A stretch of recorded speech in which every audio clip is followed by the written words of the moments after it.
right. Happy Monday, everybody. I meant to do this last week, but then I lost. Well, we lost a couple days. I lost the. What did I lose? I lost, lost Memorial Day.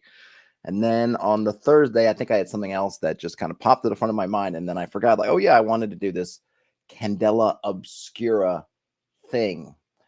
And what is Candela Obscura? I'm going to be honest. I don't rightly know. I know that it's from the folks behind Critical Role. It is or using, I guess based on is the best word, based on Blades in the Dark, which is, I guess it's its own ecosystem now. So originally Blades in the Dark, and someone who's more knowledgeable in this can smarten me up. Originally Blades in the Dark was a Powered by the Apocalypse game, but it became its own thing enough that it sort of has spun off into its own ecosystem.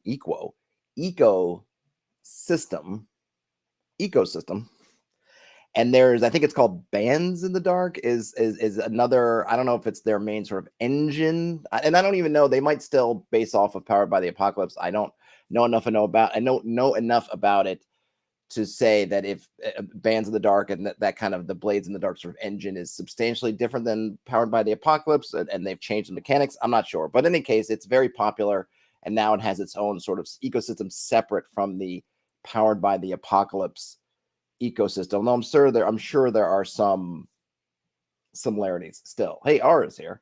And then he says, this is Vaesen times Blade in the Dark, and they're mad about it because Vaesen deserves more. Vaesen's on my list, and I have some Vaesen materials, so I will do some Vaesen because I have heard really great things about it. Have not read it. So I believe earlier this year, the Critical Role team, they announced a few games. This one, which I guess is the first one to get into some kind of prototype phase. They have a fantasy game also, and someone told me the name of it. I can't remember. I'll look at that when they came. I have no connection with the Critical Role folks. That should be apparent. But if not, this is not anything special. You can download this from the website that I linked to in the show notes, which I think is Darrington.com or Darrington Press. They just have a page called Candela. You can download this. It looks like this quick start was updated on May 30th. You download a zip file. It has a few things in it, depending on how our time works out. We'll try to go through as much as I can. But we'll start with the quick start guide. There's a quick start guide. There looks like maybe some kind of GM thing, and then there's some other sort of smaller handout, and then a character sheet. I might be missing something, but let's not tarry here. Let's go see what the heck Candela Obscura, I don't know if it's Candela or Candela Obscura is all about. The full Candela Obscura core rulebook releases in late 2023. Okay, great. And you can go to Darrington Press and sign up for more. Also great. I believe that some of the folks behind, and I don't know the designers of Blades in the Dark, I believe some of them are actually involved in this, because I know there was some kerfuffle. At least I saw on Reddit that they weren't, the people read through this and were like, oh, clearly this is Blades in the Dark, but they're not saying anywhere Blades in the Dark. And then I think Blades in the Dark has some kind of, licensing that you can use. And then people pointed out that, well, by the way, at least one of the folks who's behind Blades in the Dark is actually on the team who helped design this. So, but I don't know who that is. So I can't point them out in here. All right. Getting started in Candela Obscura. Introduction. Candela Obscura is a horror tabletop role-playing game about occult investigators who hunt down dangerous supernatural forces, making incursions into a world very much like your own. Candela Obscura is also the name of the paranormal secret society charged with protecting the sprawling turn-of-the-century city of Newfair, a place built atop the ruins of an ancient fallen civilization still teeming with the remnants of powerful magic. That we've worked to collect knowledge of this magic over the centuries, our understanding of these phenomena is still limited. We know that they come from a realm beyond our own, but what they want and why they're here, that is still a mystery to us. As part of this organization, you will traverse the wide landscape of the Fairlands, facing off against unfathomable horrors within the crowded downtown streets of the Varnish, investigating strange disappearances in the cornfields of Tottergrass, even delving into the writhing underground ruins of Oldfair, to help us stop these powerful supernatural beings from tearing the world apart. Okay, so a turn of the last century, is that what they said? Where do they put us? turn of the century. I guess we don't know. Turn of the century, I still think of 1890s to 1910s era and not 1900s to 2000. So I'm going to assume that's kind of what they're doing. And that's why I thought of Call of Cthulhu as an influence, or at least part of the thing. Your supernatural forces. It seems to be set in this kind of, I don't know, Victorian, Edwardian turn of the century area, which I know Call of Cthulhu can now, they have supplements to go across the timescape hunting Cthulhu, but I think of classical Call of Cthulhu sort of maybe not a little bit later than turn of the century, maybe the 1920s, something like that, but still I think, close enough. But we do have magic, and we are not putting it into our Earth. We're putting it somewhere else. We don't know where Fairlands is. Presumably this whole planet maybe is new, or is the Fairlands just kind of like Gotham on Earth, something like that? Don't know yet. But here, that's the gist, and it sounds cool. So we have a note on content warnings and safety tools. I'm going to skip it, not because it's not important, just because I only got limited times.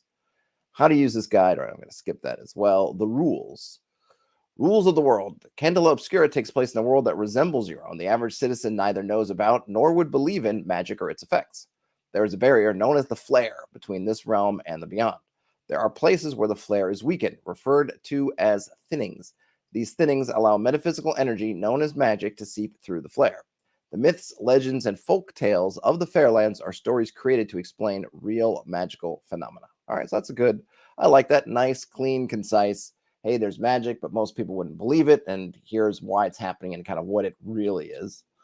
Rules of magic. Magic can become infused in mundane objects, places, or beings, permanently altering them. If a thinning is opened wide enough, creatures from the beyond may also come through. Anything affected by magic or from another realm is known as a phenomenon. Bleed is the corruptive force left behind by powerful magic. This bleed also radiates from the phenomena that have made incursions into the world. When a person has, quote-unquote, too much bleed, they may be taken over by these supernatural forces, become corrupted, or die. The manifestation of bleed varies based on the phenomena.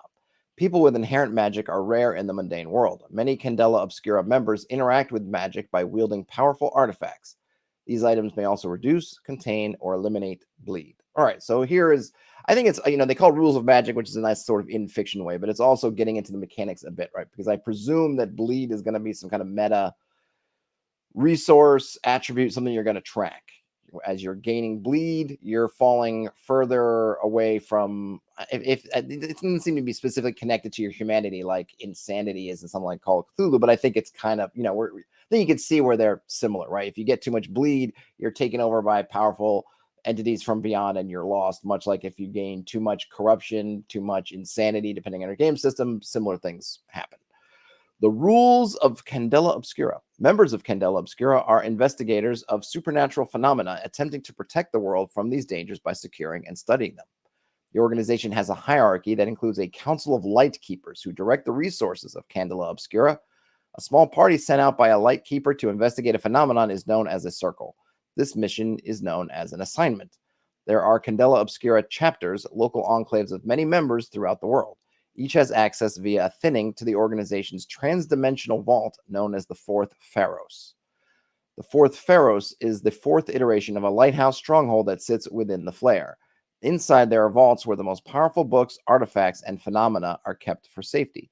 The security of these vaults is maintained by centuries-old, constantly turning magical astrolabes. All right, so some more cool fictional things, and then also I think an idea of what the structure of the game is going to look like. Presumably, you're going to be members, or the party are going to be members of the Candela Obscura, part of the same circle, and then a light keeper, I'm guessing played by the referee or whatever they're calling the referee here, will then send you out on particular missions. It'd be interesting, too, if you had if you could just kind of play in the world and not be part of the Candela Obscura, or be completely independent and sort of call your own shots. But, this is a quick start rule, so I imagine they can't get into all the different possibilities. The remainder of this document is designed for you to use as a source of inspiration. Okay, I'm going to skip over that. Great. The mechanics. Preparation. Candela Obscura is played in a series of assignments given out by a Circle's Lightkeeper, a character played by the GM. Each assignment is a mystery that should last between 1 and 3 sessions and come to a conclusion before the next assignment begins. All player characters, or PCs, will need one of the 5 pre-generated character sheets available alongside this quick start guide, and 9 6-sided dice. All right, that's fine. We don't care about that.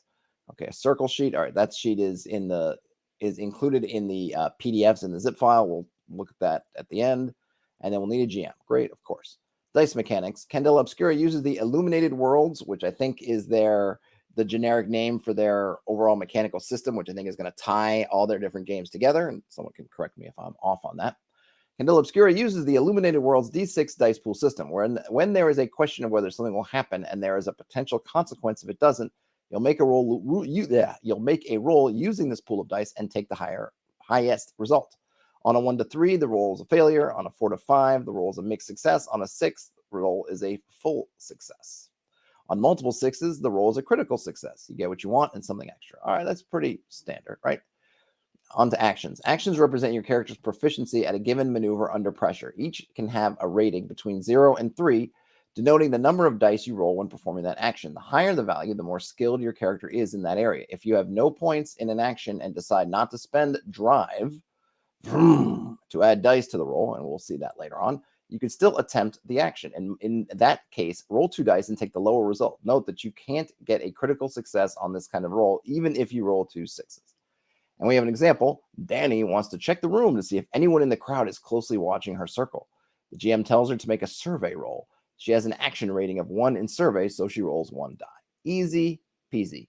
I think the thing to point out here is a full success you're only getting on a 16% chance, 16 point whatever, 33% chance is your mixed success. Put those together and you have an even chance of getting some sort of success. But you're most likely going to get mixed successes, of course, and there's a 50% chance of failure. And then we could probably, I'm not going to, but if you were curious, you could probably go on to any dice or something else that will give you the percentages, and you can kind of look at the probabilities of essentially rolling with advantage with D6s. All right, now on to the next page. Drives. Drives are a resource you may expend and replenish during a session. They represent your character's ability to push themselves past their standard capacity. You can spend 1 drive point to add an additional die to a roll of an action that drive encompasses. You may spend as many drive points per roll as you have available. For example, if you're rolling with move, you may spend points in nerve to add additional dice. Your dice pool can never have more than 6 dice. All drives have a maximum, which determines the highest amount of points your character can have in that drive. Your sheet also displays the amount currently available, which is a number that will decrease as you spend the available points. Another player can assist you by spending one of their own drive points for another die. Though an assisting player can only spend 1 point of drive per roll, multiple players can help you carry out your action. When another player offers aid, they should describe what they do and to assist within the narrative. It is at the GM's discretion whether or not your circle members are able to help. So nerve, we have nerve, cunning, and intuition. Nerve can add dice to move, strike, and control. Cunning to read, sway, and hide, and intuition to survey, focus, and sense. I kind of would have liked if they would have told us what those things are before throwing them out at us, but that's one of my, I don't know. I guess it must be a stylistic thing because this is laid out very well, and I'm sure it's very thoughtfully laid out. But I just don't love when they start throwing out kind of the secondary things without telling me, well, what the heck is nerve? They're already saying like nerve adds dice this stuff. It's like, well, what is it? I mean, I guess it is a drive. It's a type of drive. I'm not sure. We'll get to the character sheets at the end, and maybe they'll get into it in more detail. I'm guessing that that's kind of an attribute. Maybe your attributes are your drives.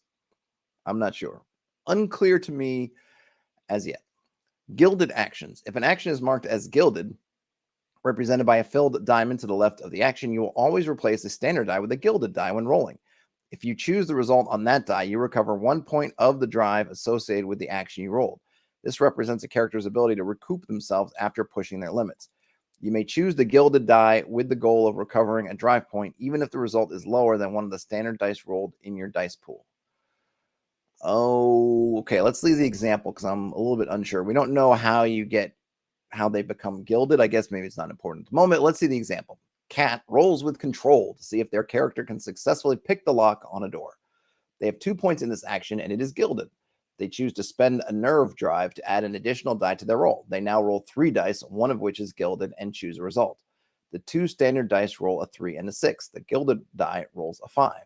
Cat could take the full success, but instead they choose to replenish 1 point of their nerve and take the mixed success on the gilded die instead. Oh, what I'm not sure. So when you roll a gilded, okay, so you have a gilded action, you may choose the gilded die with the goal of recovering. I see. Okay, so you choose to take the gilded die instead of the standard die. So instead of taking the 3 and the 6, so she rolled a 3, a 5, and a 6. The 5 is gilded. Instead of taking the 6, she's going to take the gilded die instead. It's lower, which costs her going from a full success to a mixed success. But because she banked that 6 on the gilded action, she can essentially, it allowed her to roll that die for free. I think, right? Hey, Fred. I think that sounds right. Someone can smarten me up if I'm off on that, but I think that's how it's working. So the gilded die gives you another roll, or sorry. So if you drive a gilded die, you get to add the die and potentially get it back if you take the gilded result rather than the other result. I guess it makes sense. I mean, it's a nice that you have a way to recoup during an action. It's kind of cool because I guess if you're lucky, you can sit there and basically, like this person did, take mixed successes, and then you're using that drive, but then you're getting your drive right back as opposed to losing your drive. I don't know how that if it's. We don't know yet how we get these gilded marks. If it's on a session per session basis, if it's on your something to do with your. I don't know. I'm guessing this. I don't think we have classes here. Something to do with something you choose at certain levels. Not sure. So on to resistances. Resistances are a PC's way of pushing back against a consequence. And by the way, I am not knowledgeable in Blades in the Dark, so I think a lot of this will probably seem much clearer to folks who are Blades in the Dark veterans. But actually, I feel like that while it would be great if I knew Blades in the Dark and I was familiar to go through some of those intricacies and be better, be more sort of on the ball with what the stuff is supposed to be. At the same time, there are going to be a lot of people picking up the system who are like me and who are not particularly Blades in the Dark fans. They're picking it up because, like I did, checking it out because it's Critical Role. So I think that while it's great if someone says, "Oh yeah, this is just like Blades in the Dark," or "It's like Blades in the Dark this way or that way," that's great. But at the same time, that doesn't help me if I'm not a Blades in the Dark fan. And presumably, they're counting on a bunch of people who are not necessarily Blades in the Dark fans to give this a try. So I think I guess what I'm saying is if something isn't clear just in this text, I don't think it's fair to say, well, it's okay, it's not clear because it's in Blades of the Dark, because I don't have Blades in the Dark. I only have this. Resistances. Resistances are a PC's way of pushing back against a consequence. Anytime you don't like the result of your roll, you may choose to spend a resistance from the pertaining drive, nerve, cunning, or intuition. You have 1 resistance per 3 maximum drive.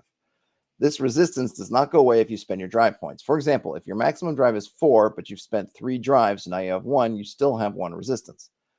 After spending a resistance, you re-roll the number of dice equal to the rating of the action used for the previous roll. You may not include the dice from any spent drive or assistance you initially received.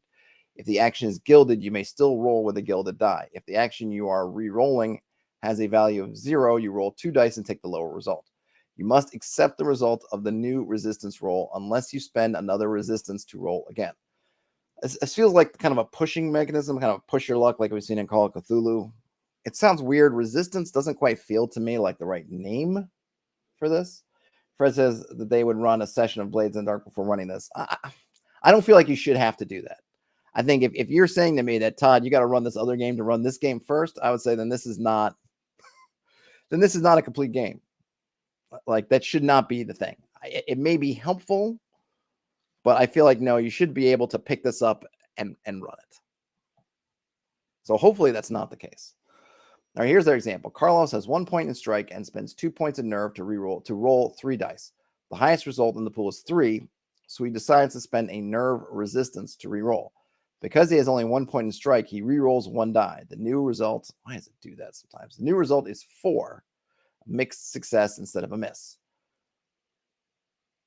So essentially, right now we're looking at kind of 2 or 3 currencies here. We've got drives, resistances, and what was the other one? It was bleed. Fred says that Blades is very fast and fun. Cool. Well, I hope that that the fast and funness of Blades translates into this being fast and fun as well. Though maybe they're not going for quite the same groove. I don't know. I don't have a sense yet of what the I guess the mood or atmosphere is this kind of some kind of I don't imagine we're playing kind of a game that I would equate to something like Ghostbusters, where you're fighting supernatural forces, but it's kind of crazy, fun, comedic, fast flying, or if it's something like, I don't know, what I think of at least of Call of Cthulhu, with being more fraught and tense and sort of high stakes. Now I'm going to take a sip of blood orange and orange juice seltzer water for the working man. Trader Joe's brand. Roles and consequences. The primary engine of the game is built around action rolls. These occur during moments when within the narrative, when the result of a player's decisions are unclear. Action rolls should not be used for every move a character makes. The investigators in Candela Obscura are competent and highly trained, more than your average person within the setting. So you shouldn't roll the dice for unhindered actions such as walking down the street or climbing a ladder. That being said, if you're trying to remain hidden or there's a monster chasing you, it's probably going to require a roll to avoid the danger while you do it. Ultimately, it is up to the GM to decide when dice are rolled and which actions are used. However, as a player, you can make suggestions or ask for a roll to achieve a desired result. Remember, this game is a conversation. You are expected to work within the rest of your table to create the best story and game experience together. The GM sets the stakes of the roll, low, normal, or high, to indicate how dangerous the consequences might be, and tells you which action to roll. You roll a number of dice equal to that action rating, plus any additional dice gained from spent drive points, and the GM determines how the fiction evolves based on your result. By default, the stakes of every roll are normal. There could be important consequences to failing. The GM may lower the stakes if the situation is safe, or raise the stakes if the situation is particularly dangerous. The consequences of a low-stakes roll won't put you in immediate peril, whereas the consequences of a high-stakes roll will almost always result in taking damage or finding yourself in a very difficult position. I like that it looks like an in-game, so they spell damage damage, and you think, oh, that's a typo that they missed, but no, they actually call it out here as sort of an in-fiction version of maybe the person who's narrating these rules for us is losing it a little bit. So the note here says, spelling error. Are you sure you're okay to be back so quickly? I'm worried about you. And then there's even a response. I'm fine. Thank you for the catch. That's good. It would be, it probably wouldn't be great for the rules just in terms of readability, but it would be kind of awesome from another standpoint if the person writing these rules, the sort of narrator of the rules, got more and more unhinged as we got deeper into the rule book. Okay, so that's consequences, right? So you have low, normal, high.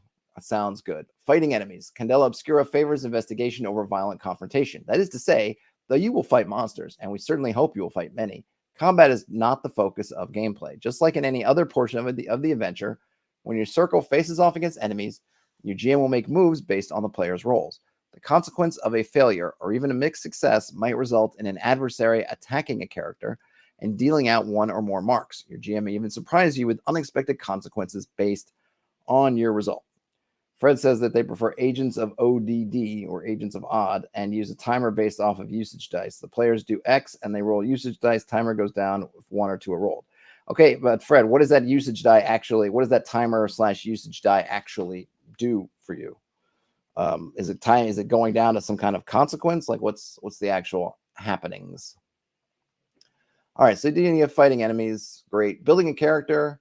When making a character, you can choose from any of 5 roles: face, muscle, scholar, slink, and weird. Each of these has 2 specialties. So face can be a journalist or magician, muscle, explorer, or soldier, scholar, doctor, or professor, a slink, a criminal or detective, weird, a medium, or occultist. Any combination of these roles can make up a group of Candela Obscura investigators known as a circle.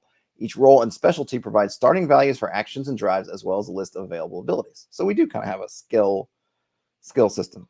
All right, Fred, but you're moving ahead of me because you're talking about clocks, and we haven't gotten to clocks yet. So let's save clocks talk till we actually get to clocks.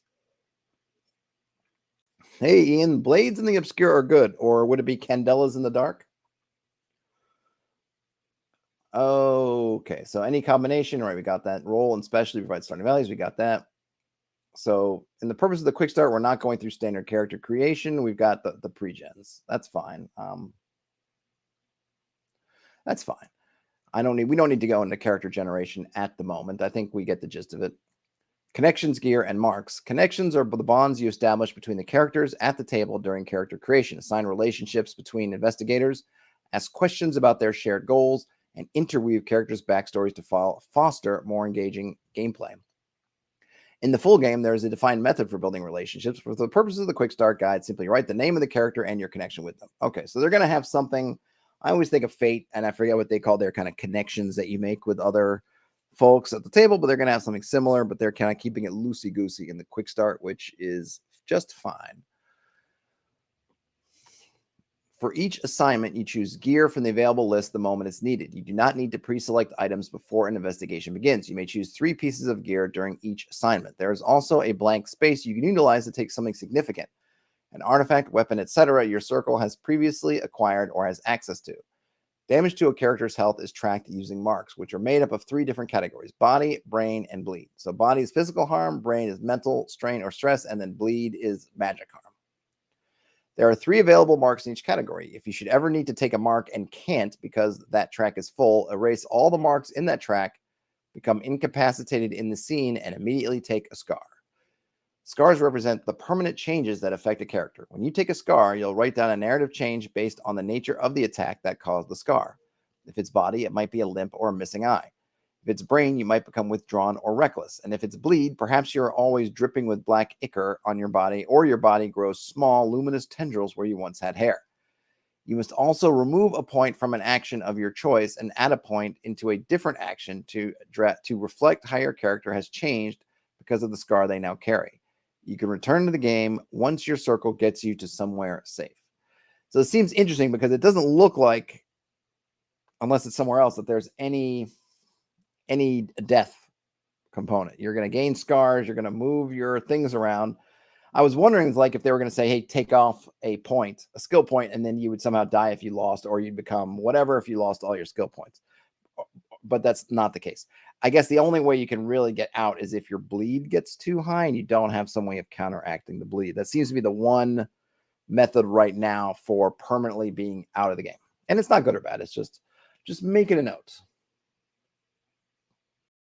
Circle mechanics. At character creation, your group will choose a circle name and ability. All right, that's fine.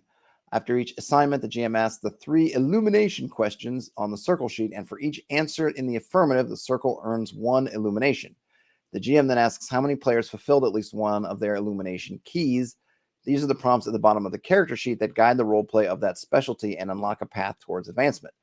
If nobody fulfilled any keys, no illumination is earned. If only one part of the circle fulfilled theirs, the group earns 2 illumination. If everyone fulfilled at least 1 illumination key, you earn 4. When the illumination track fills, it is erased and any extra illumination is carried over. Players then choose 2 different character advancements individually, and the circle chooses 1 new circle ability together. The illumination track has milestones on it represented by the bolded circles. Achieving these milestones may cause certain circle abilities to activate. Between assignments, players also have the chance to clear their marks, refresh their drives, and train their characters by spending their available Candela Obscura resources. Okay, that's cool. So you get these kind of keys. I do like the fact that, hey, you have group goals, you're going to have individual goals, and as you accomplish your individual goals, the whole group will benefit. So it's nice, I think. I mean, I suppose, though I can't imagine, I feel like the kind of groups that would play this probably wouldn't fall into this, but I suppose there could be an issue if somebody or a couple of people feel like they're carrying the group because they're getting all the keys and the other folks aren't, and then everyone benefits. You can kind of feel like you're pulling more of your weight, but I think ultimately it's just nice. Yeah, we did well individually, so that kind of reflects us doing well as a group. And who knows, maybe the other folks who didn't get keys themselves, maybe it's because they were helping you get your keys. So but it is nice that you're gonna stay sort of balanced. The whole circle is gonna be together, right? We're gonna get in the game together. We're gonna advance together. We're gonna unlock things together. And so let's see.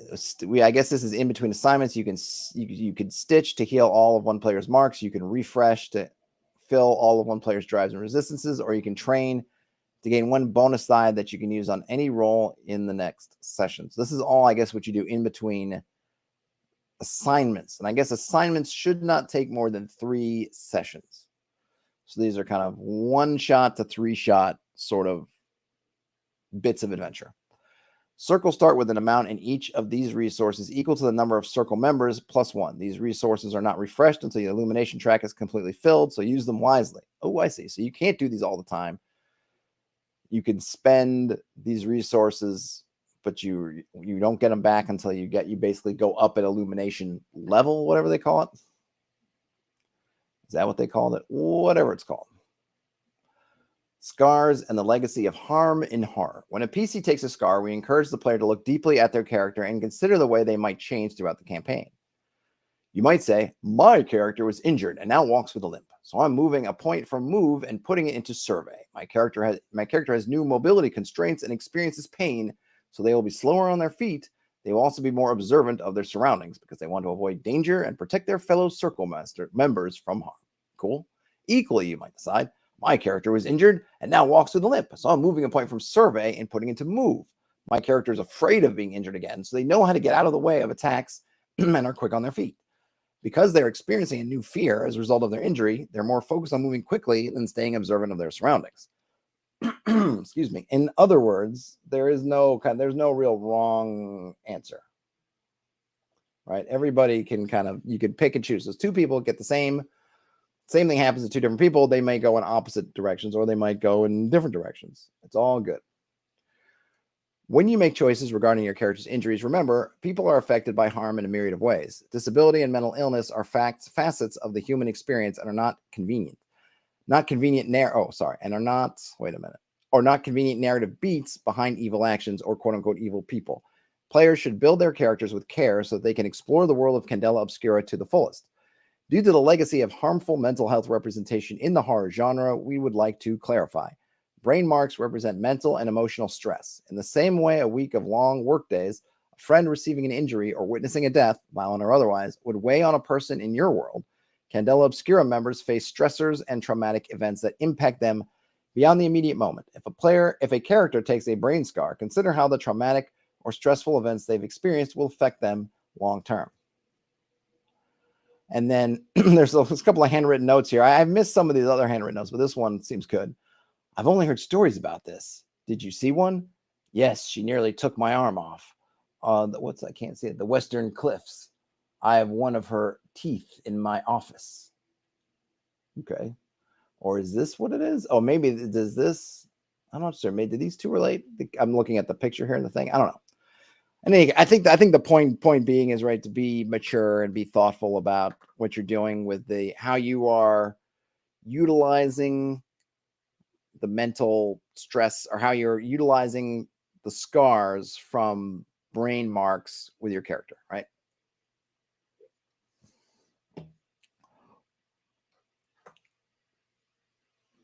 Fred says, so this seems to be called Cthulhu, but starting out with some mythos abilities and knowledge. And there's magic, right? I mean, it seems like for the most part, well, no, they said, because I guess I was going to say for the most part, you don't get magic directly, but there's a magician specialty.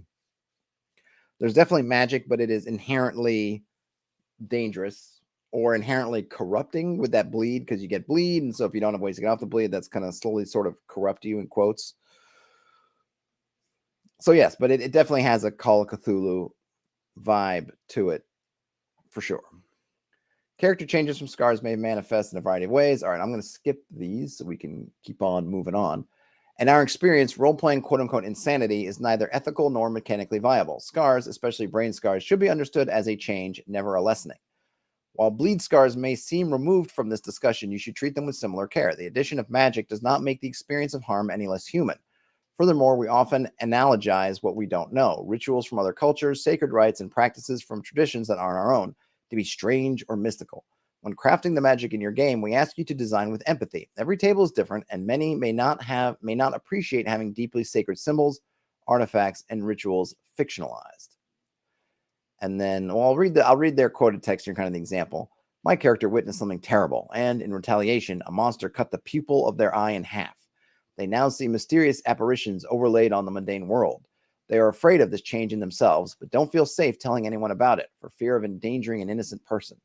I am going to move a point from focus to sense because they now have a harder time for perceiving details, but can see supernatural phenomena they never noticed before.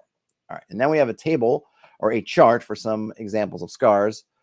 Body scar examples include missing arms, a limp, cracked vertebrae, a tremor, a deafness in one ear, or burned flesh.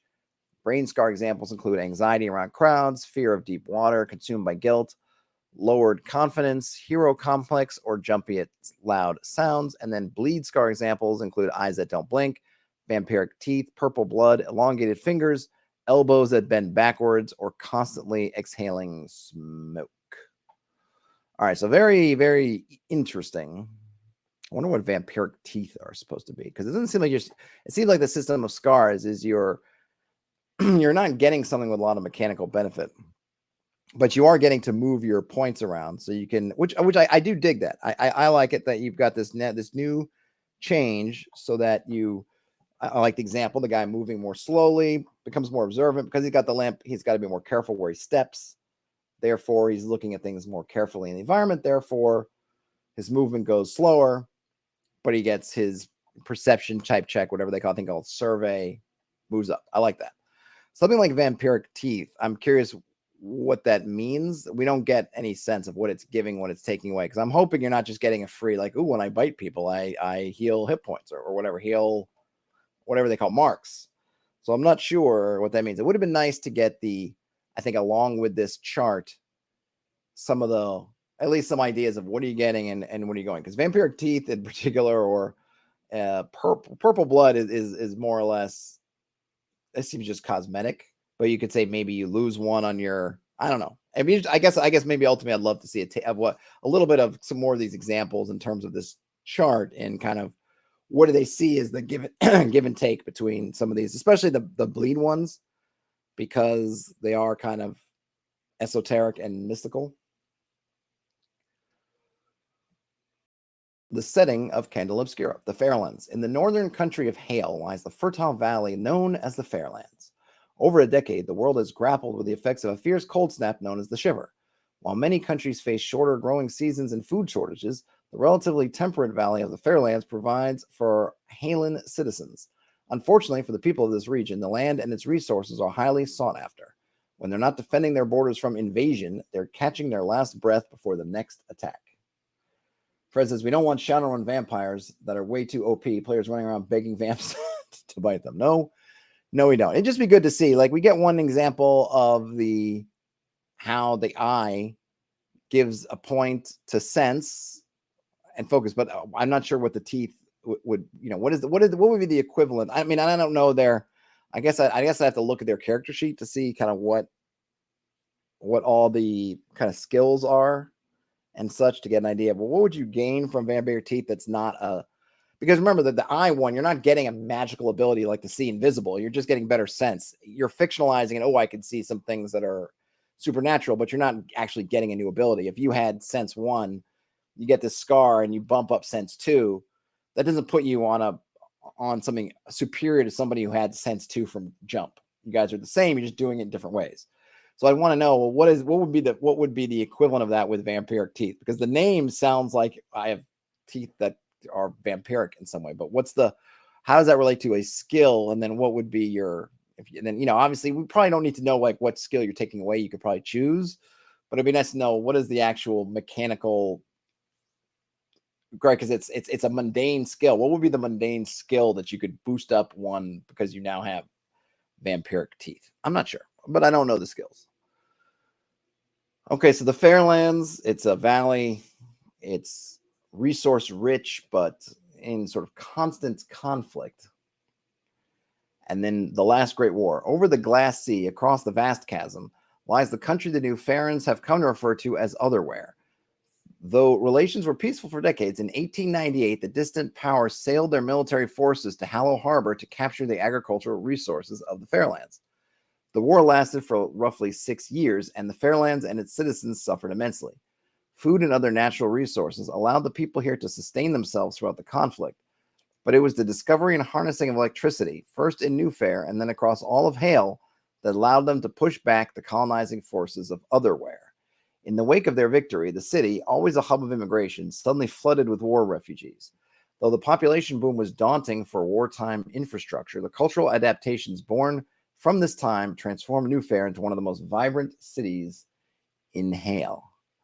Yeah, I'm kind of mixed on the whole fictionalizing thing. I don't know. I don't know how I feel about it, because on the one hand, we're using years that will match up, I think, with our expectations. Okay, 1890s, yes, electricity. I know electricity is not exactly 1890s, but close enough. Okay, great. But then you're calling a place otherwhere, and then it's interesting, right? I don't know. Part of me wishes that they I like that. Something I appreciate about Call of Cthulhu is that it is taking place kind of our time with our stuff. They're obviously going a different way with it. I don't know how I feel about it yet, but that's how they've chosen to go with it. I mean, of course, in our own table, we could change these back to whatever places make sense to us. I think the one nice thing with getting rid of our places on Earth, we can get rid of all the preconceptions, right? We don't know where Hale is. We don't know what cultures reside in Hale. We don't know where Otherwhere is. Right. So we can sort of remap from ground zero. We don't have to try to undo a lot of our cultural, historical, whatever baggage. And maybe that's the point. And that's not a bad thing by any means. Brian Smith says vampiric teeth, so they turn to plastic and make your words garbled. They're like the fake teeth that you buy in the joke shop. But what do they do for you? Like +1 to disguise, -1 to I don't know. Maybe when we get to the character sheets, if I can remember, we can look and try to see fit in vampiric teeth. In the recent years since the war, the country has restored itself, but like the wastes of Westrek, the collective psyche is permanently changed. While some have adopted an electric live while you can attitude, others desperately seek resolution from the loss of an entire generation to the forces of Otherwhere. The one thing I have to say, I guess it bothers me, is the other part of Otherwhere, because I think a lot of things that we think about, and this is obviously written by folks who are very extremely thoughtful, as we saw with their approach to, if you're dealing with how to fictionalize and mechanize sort of stress, right? Ditching insanity as a thing and talking about magic and being aware of that. Putting a whole force and calling it Otherwhere is kind of a really interesting choice, because a lot of what folks will talk about in terms of cultures is how we will treat other cultures as the other, which makes them sort of less or sort of not quite human like us, right? They're the other. So by calling a place literally the Otherwhere, it is really inviting us to think of who those folks are, whoever they are, as not like us. And that's an interesting choice. And we don't know. I have no idea else where they're going to take this. They haven't mentioned anything. Like, all we know is kind of that they presumably everyone's kind of human shaped. The pictures have been kind of humanoid. They haven't mentioned any other humanoid or human. They don't mention any of the humanoid species. But that choice is kind of interesting. I'm sure they thought about it. I'm sure there's a reasoning behind it. This is where I wouldn't mind if there was some kind of note about what they mean for Otherwhere. But, it is what it is.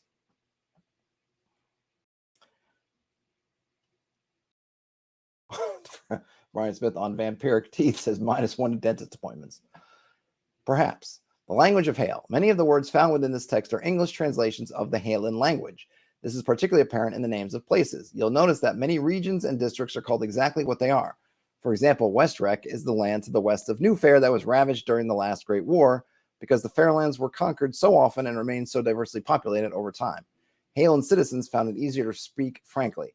Simpler names ease translation in cities filled with speakers of diverse languages.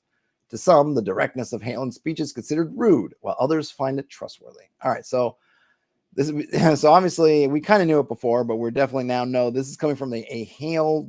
These writers giving the Halen or Hale this perspective of the folk of Hale. Hence, Otherwhere is just being from somewhere outside of Hale. Still don't love it as a name, but deal with it. But we do get somewhat of an explanation.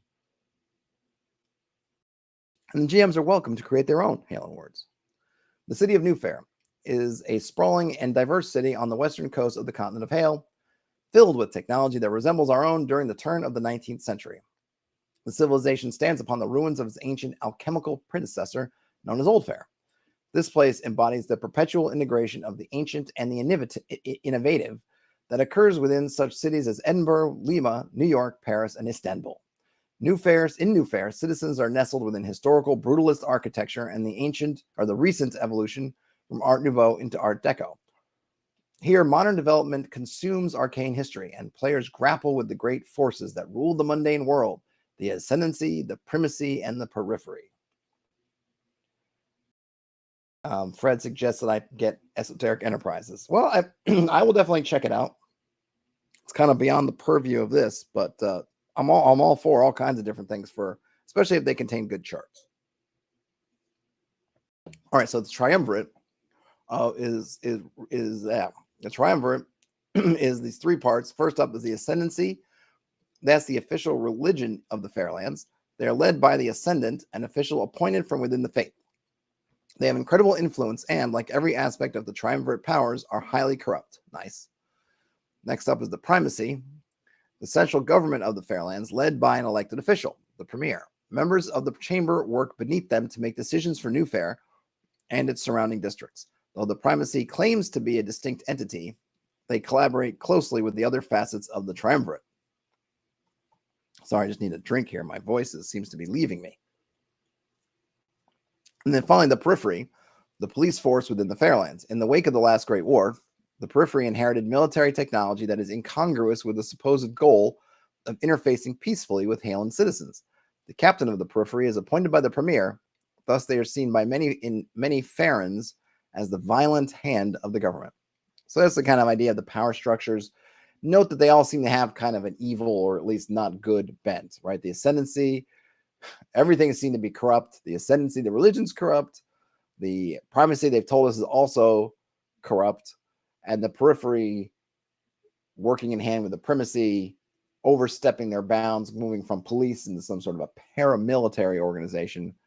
None of it sounds particularly good. Don't trust the authority.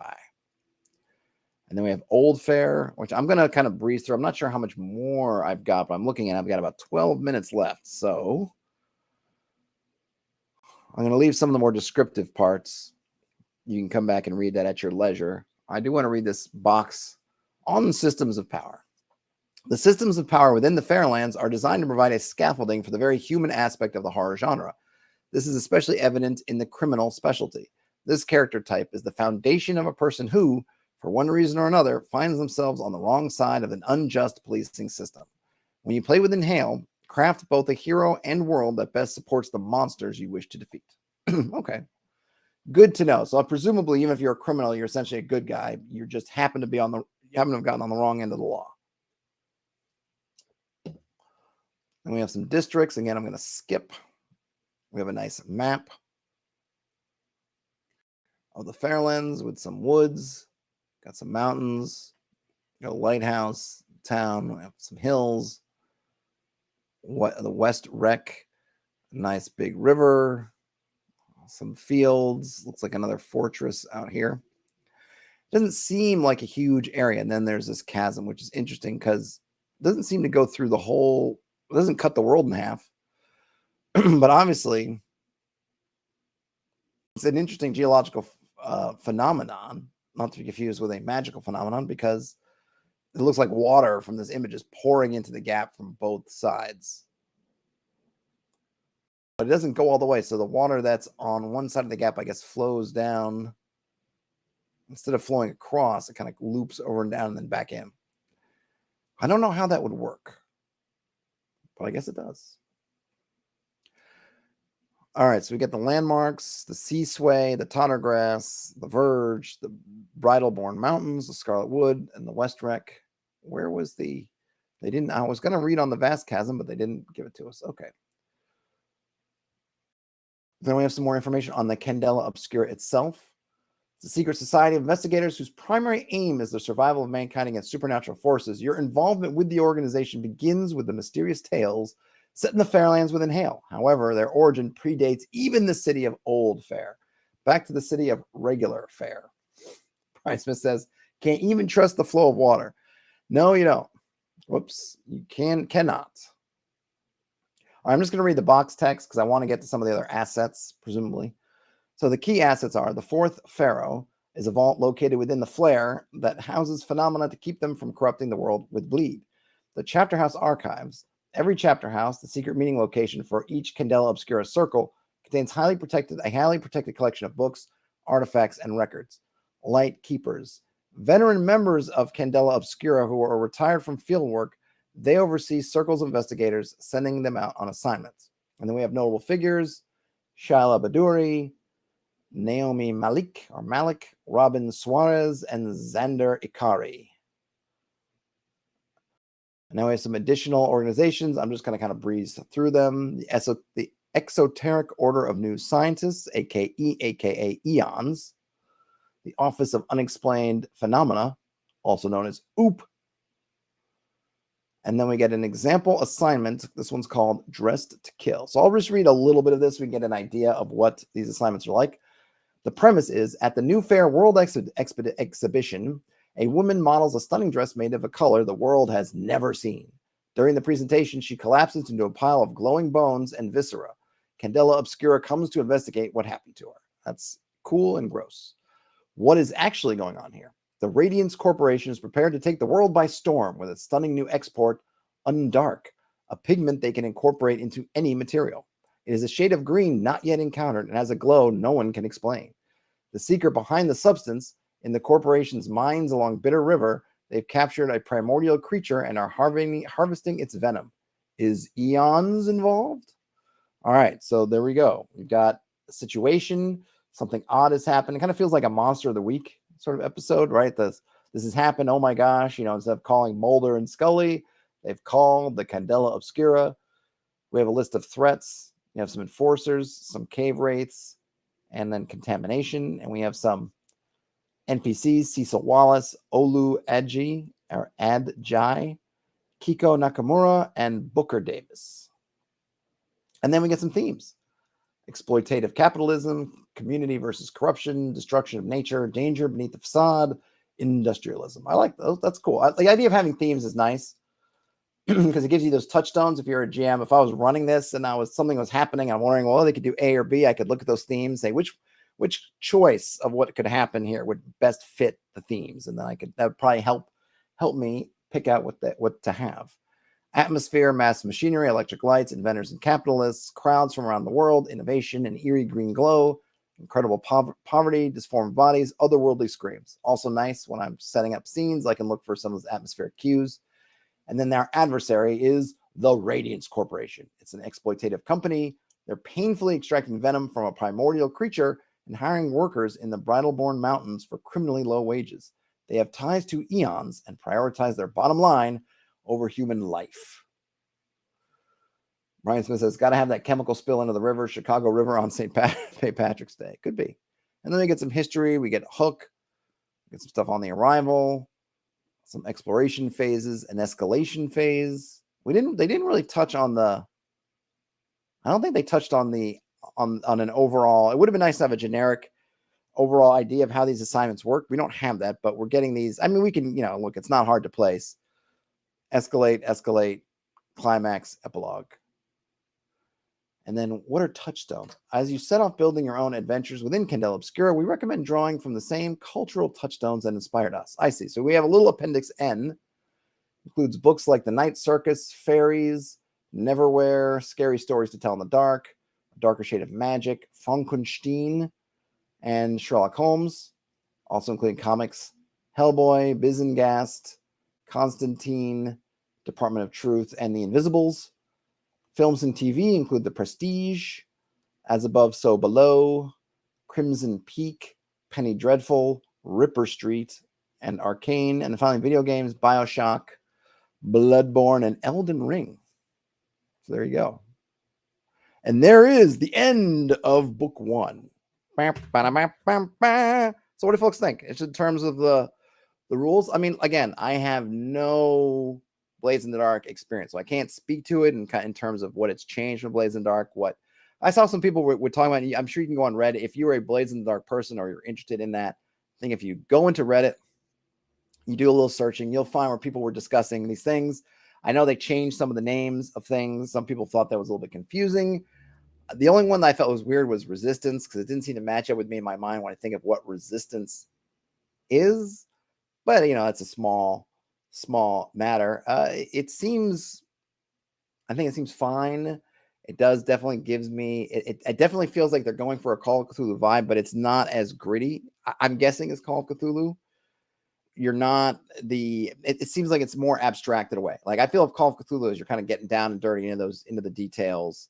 you got all those skills that you're calling upon, and you're really kind of working these problems. I feel like this is taking those kinds of adventures, but you're sort of pulling up a level. You're not down in the grid. And I think that, which I recall was one of the big things that Blade in the Dark, I don't know if they invented, but sort of brought to the fore, was this concept of being able to sort of equip as you go.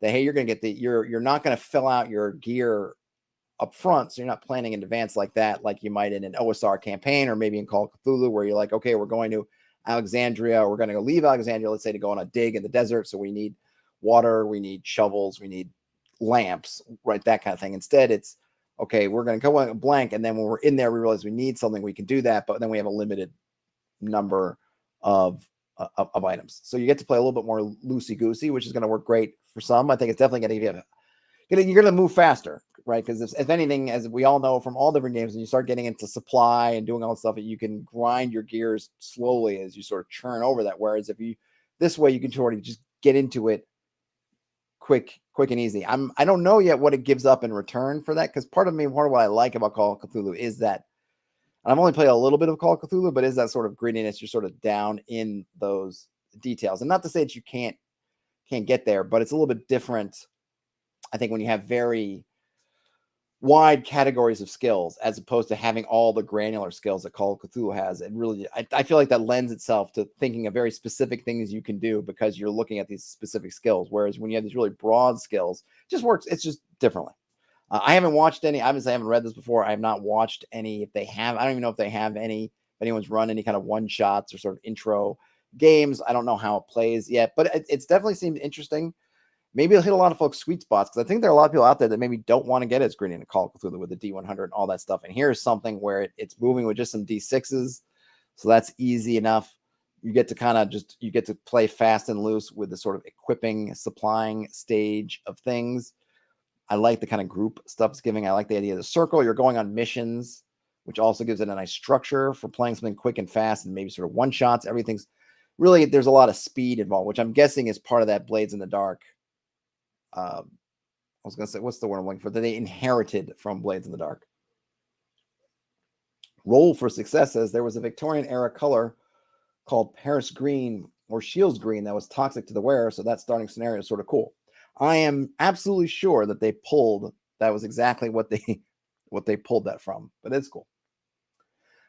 So here we have the circle sheet. So you get the names. You could write out your campaign tone and feel. Those are nice. I don't know if they touched about those, and I just skipped over it. I probably skipped over it.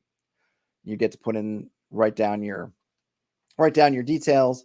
So the illumination questions and keys. Remember, the end of the session, the end of the assignment, you ask these, and then depending on how many you're able to answer as a group, helps move your group up in terms of advancement. And then you get the illumination advancement, and there's quite a few of these. 1, 2, 3, 4, 5, 6, 7, 8, 9, 10, 11, 12, 13, 14, 15, 16, 17, 18, 19, 20, 21, 22, 23, 24. So if you're able to answer all three of those illumination questions, each thing, it's going to take you eight adventures to advance your circle. So it looks like they're kind of gearing up for fairly long play. 8 assignments to go up 1, I think, if I'm reading that correctly. And then there are 1, 2, 3, 4, 5, and then there are 6 circle abilities. So I guess if you do all of that 6 times, so it's basically 42 minimum, or 48, I guess, right? Minimum 48 assignments minimum if you were going to max out your circle. And the questions are: did you contain or destroy a source of bleed? Did you provide comfort or a support for those affected? Did you bring something? Did you bring? Yeah, I think so. Did you bring something of importance back for Candela Obscura to study? Earn 2 illumination if some, but not all, of players fulfilled an illumination key during the session. Earn 4 if every player fulfilled at least one illumination session. If nobody fulfilled, take no additional. Okay, so is that the character one? So I don't know, because I thought these were maybe just for the circle. Does the circle go as the characters go? I have to forget. So maybe it might be not quite as many to go around as I thought, but still a fair amount. And then characters advance. You can choose one of these two options. You can get an action point. You can get 2 drive points. You can take a new ability, or you can guild an additional action. Okay, so that's how you get gilded one. Because I was asking that, and it wasn't really clear how you actually guild an action. And then we have those resources, stitching, refreshing, and training.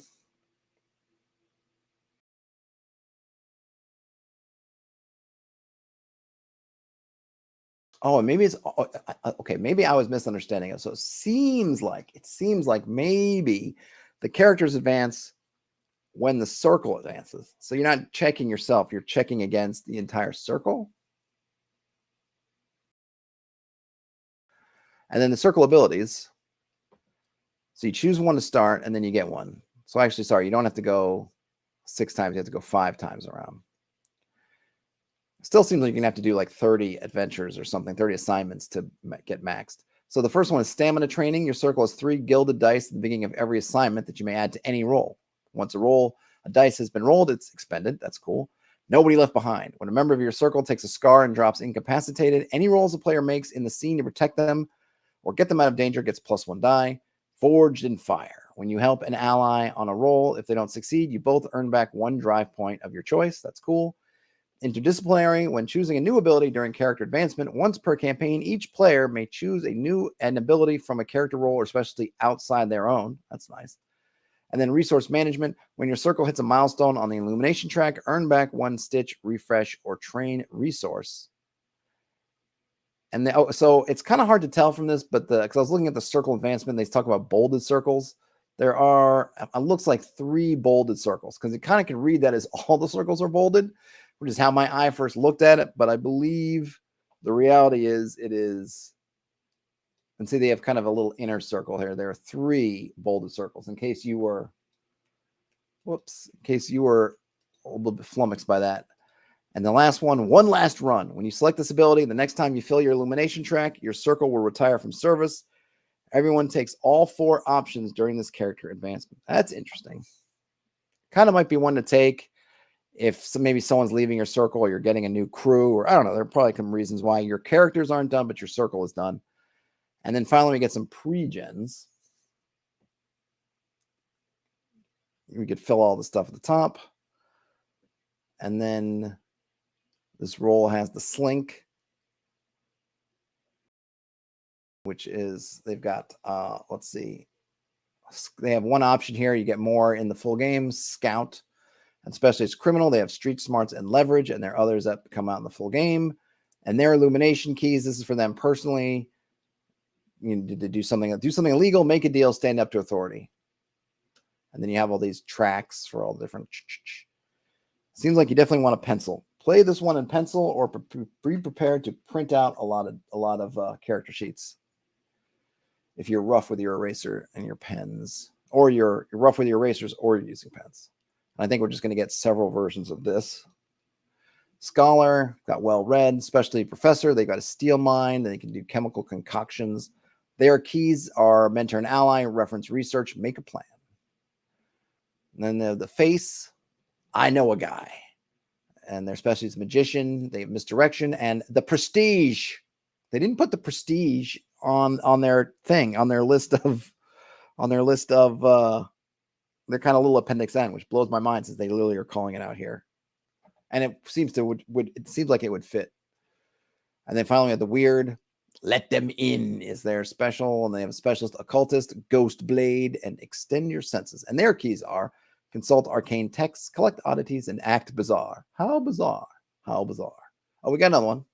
This, I think, is the last one, right? Yes. We have the muscle. It's got behind me. And their specialty is an explorer. They're tenacious, and they have field experience. And their keys are study an artifact, discuss history, and run into danger. Run into danger. I really like these keys. I might have to steal this concept. Borrow it. I mean, borrow it. Because I do like that. Methinks I do like that. And I could see in your kind of D&D-ish OSR-ish game that if you want to, again, I always say again, if you want to do something which I've talked about in the past of taking something like inspiration, but taking it out of the GM role of you've earned it and put it in something more player facing, you could tie it to something like these illumination keys. So you can have somebody and say, okay, these are your keys. When you do one of these things, you can gain some inspiration, or you can do something else, right? You can earn something you can use later on, and it gives them reasons to lean into things. And a game like D&D or sort of your OSR game where you might have a species and then a class, you could probably have a bunch of keys for each one of those, and then maybe they could choose 3 so they could kind of specialize in the keys that they want to lean into. And then when they do lean into them, you can reward them mechanically, or they can reward themselves mechanically. All right, folks, that was Candela Obscura. What did we all think? I think it's good. I mean, I'm interested to see more. I don't know that it's going to be interesting. Like, why do I keep saying interesting? So here's what I think is going to be the question. So Critical Role, most of their audience comes from D&D or Pathfinder, fantasy role playing. And I know they have a fantasy role playing game is also coming out. I don't know if anything has been released. I will look at that when it comes out. They also have played other games. They did a Call of Cthulhu sort of mini adventure, or not a mini adventure, kind of a limited series a while back. They do play other games on occasion on the channel. So I guess what I'm curious about is I'm curious where the audience for this is coming from. Maybe what they expect their audience. How many folks who are really into their fantasy role playing, who enjoy Critical Role for their Exandria stuff, are going to give this a shot and be interested in it. And then I guess on the flip side is, just as a system, does this hit a sweet spot for folks that maybe isn't, at least in this way, or that this hits some kind of spot.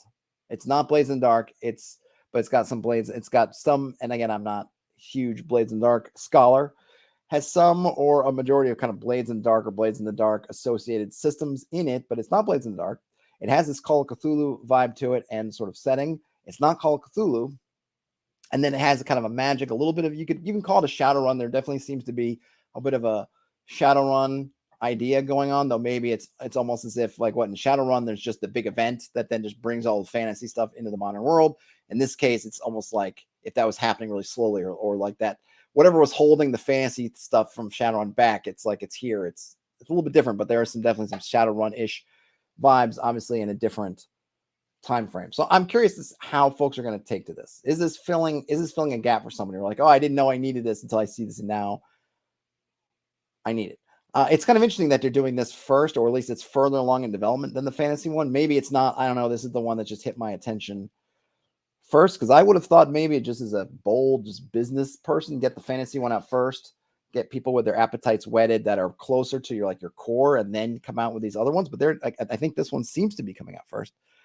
I would definitely play this. I would definitely try running it. I've never played Blades in the Dark.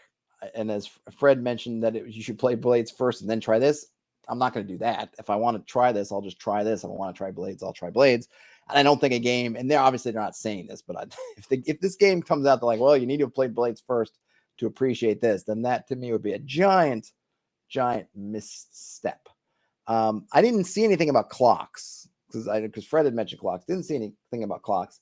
Ian says, honestly, they gave people to try quite a bit of different games. Keep in mind, they'll be releasing multiple genre settings for the system.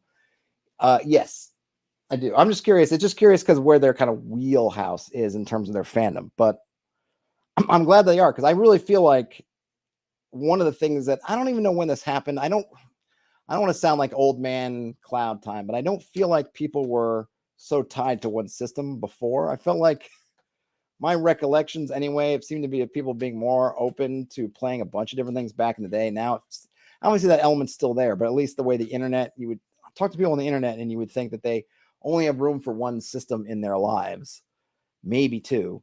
This is light. I think it'll move.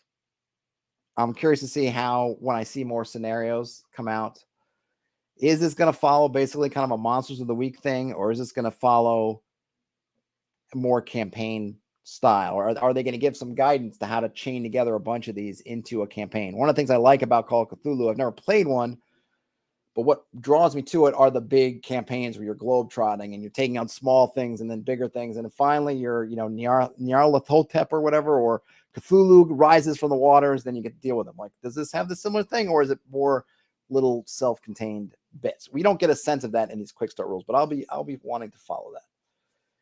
Ian says Daggerheart is almost certainly going to be a much more complicated game, meaning two things. One, it's taking longer to develop, and two, they'll need to do a campaign-length show to show it off. And then Fred says Blades in the Dark is set up as D&D with heists, so Blades horror market was wide open. Great. Well, then this definitely will maybe fill a void there, and certainly with the Critical Role name behind it, they're going to have a leg up on anybody else coming up with something similar. I'll be curious to see where this goes. I know there's Kickstarter and stuff. I don't know what it is. I don't have links to any of it. I don't even know if it's live or not, but the quick start is here. So take it, grab it if you end up playing with it. This is one of those things I would love. Maybe I can at some point get together some folks to do a one shot and just kind of trot it out and give it a try. But it reads well. It reads well. A couple things I'm kind of confused on that hopefully the full rules will flesh out. But intriguing. And I guess I am interested. Roll for Success says that they watched a lot of Blades in the Dark on Glass Cannon. In their opinion, this game system fits really well with a streaming game. It is a more spectator friendly game system. I believe that, and I would not doubt at all that they would want to come up with a game system that plays well for that, since that's their main shtick. And then Ian Borchardt says, although the original Call of Cthulhu didn't really have any huge campaigns, at least with the same characters. I don't know the history of Call of Cthulhu. I will trust in you. But I guess from a modern Call of Cthulhu sense, I love the big campaign books and all the overarching stuff. I probably like that more than sort of the Monsters of the Week approach, if that's all it is. But if they're gonna give you tools, and of course, as a GM, I could do whatever I want. But I always look for, from the system, is it going to help me with that, or am I just going to be left on my own to do that? And so I would love if this, maybe down the line, they'll have some resources for here. You're taking these little episodes, and here we're going to help you build those into full-fledged campaigns with things like fronts or whatever their version is, clocks, if they're going to do something, or whatever that version of that is, and these different helpers. At least for me, I really appreciate that more overall than just one shots. So like I said, I'm happy to play a one shot. It's just not, it wouldn't be my preferred way to go for a game that I'm going to play if I was going to play it weekly. All right, folks. Thanks for hanging out. Let me know how you feel about this in the comments or anywhere you can find me. If you're into this, if you're not into this, if you're planning to pick this up and play it, or planning to Kickstart it, let me know. If you give a thumbs up on your way out, that would be awesome. If you found yourself in here and you're not subscribed to the channel and you feel like subscribing, that would also be awesome. Other than that, have a great rest of your day, night, or whenever you end up watching or listening to this. Game on, everybody. And I will talk to you later. Bye now.